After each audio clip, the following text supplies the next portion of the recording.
D'où vient le mal? Imaginez un monde dans lequel le mal n'ait jamais existé. Imaginez une planète égarée dans l'immensité du cosmos, mais une planète dans laquelle l'humanité n'aurait jamais vécu. Cette planète serait comme un jardin d'Éden, perdu au fond du cosmos, et il n'y aurait en elle aucune trace de mal, aucun défaut. Et même Dieu, la contemplant, proclamerait « Cela était bon ». Ce que nous savons, c'est que cette planète a existé. Oui, bien que nous ne l'ayons pas connue, la nostalgie de ce monde perdu persiste encore en nous. Car c'était la Terre, avant l'avènement de l'humanité, une planète immaculée, sans cruauté ni malice ou mal gratuit, mais recouverte d'eau et de verdure, avec ses séismes, ses volcans et ses tremblements de terre, avec ce cycle majestueux de création et de destruction qui finalement aura permis le miracle de la vie, son éclosion et bientôt son évolution. Oui, ce monde a existé, mais il a disparu quand l'homme est apparu.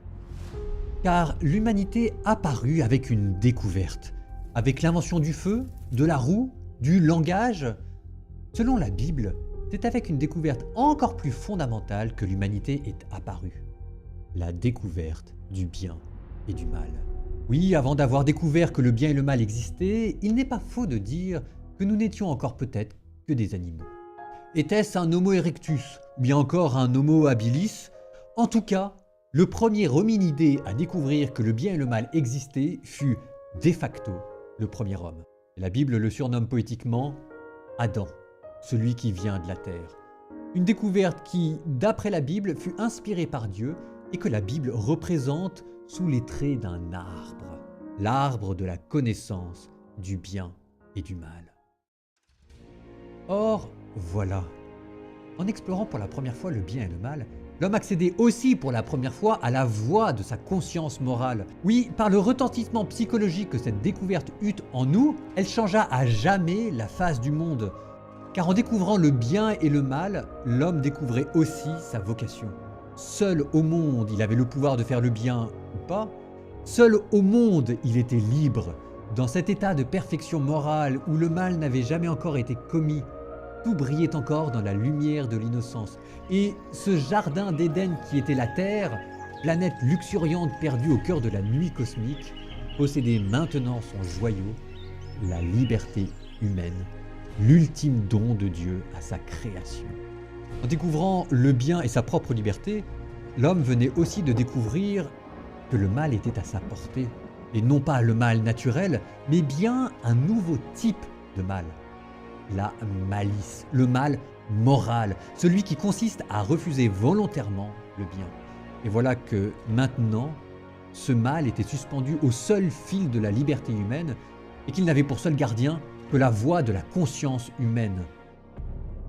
La frontière entre le bien et le mal que l'homme venait de découvrir vient de se troubler. Ce trouble moral, c'est ce que nous autres appelons l'expérience de la tentation. Une expérience malheureusement trop familière, mais imaginez que vous soyez ce premier homme, sans professeur ou éducateur, sans soutien moral, ni religion, ni règle, que vous veniez de découvrir le bien et le mal. À quoi aurait ressemblé pour vous cette première tentation? Et d'où venait-elle? C'est sous la voix d'un serpent, le plus rusé des animaux dans le folklore juif, que la Bible se plaît à la dépeindre.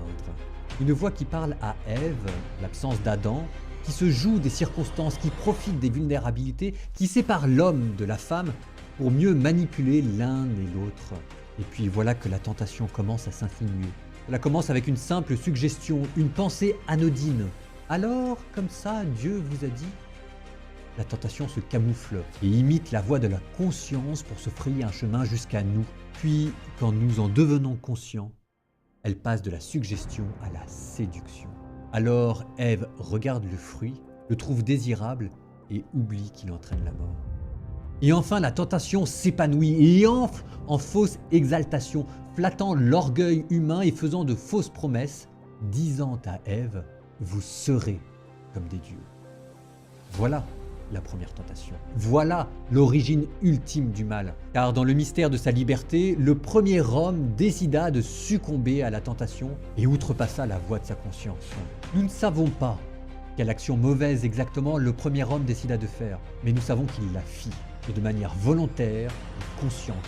De manière poétique, la Bible parle de cette conscience morale comme d'un fruit défendu qu'Adam et Ève décidèrent d'outrepasser, le fruit défendu qu'ils décidèrent de manger.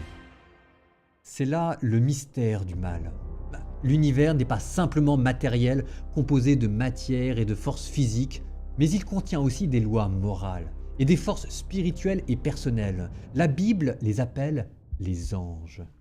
Et il est dit que certains de ces anges refusèrent de servir Dieu et devinrent des anges déchus et rebelles.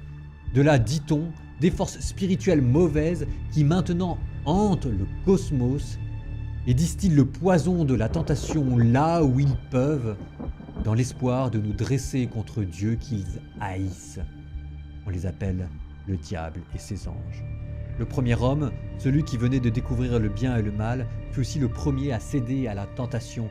Et faute d'avoir résisté suffisamment à la voix du diable, ils provoquèrent leur malheur et le nôtre avec. Car désormais, le mal habitait le monde. Comme un venin, il n'allait pas tarder à se répandre, car c'est avec un âme et un corps fragilisés par le mal que maintenant le premier homme et la première femme eurent des enfants, et ceux-ci vinrent au monde à leur tour avec une âme et un corps fragilisés, davantage inclines à la tentation et au péché. L'humanité avait perdu son innocence. Désormais, le premier meurtre allait venir, puis la première vengeance, puis la première guerre, et c'est ainsi que le mal apparut puis se répandit dans le monde qu'il fallait désormais sauver, où la seule espérance qui nous restait venait de Dieu, qui disait à notre place « L'amour vaincra ».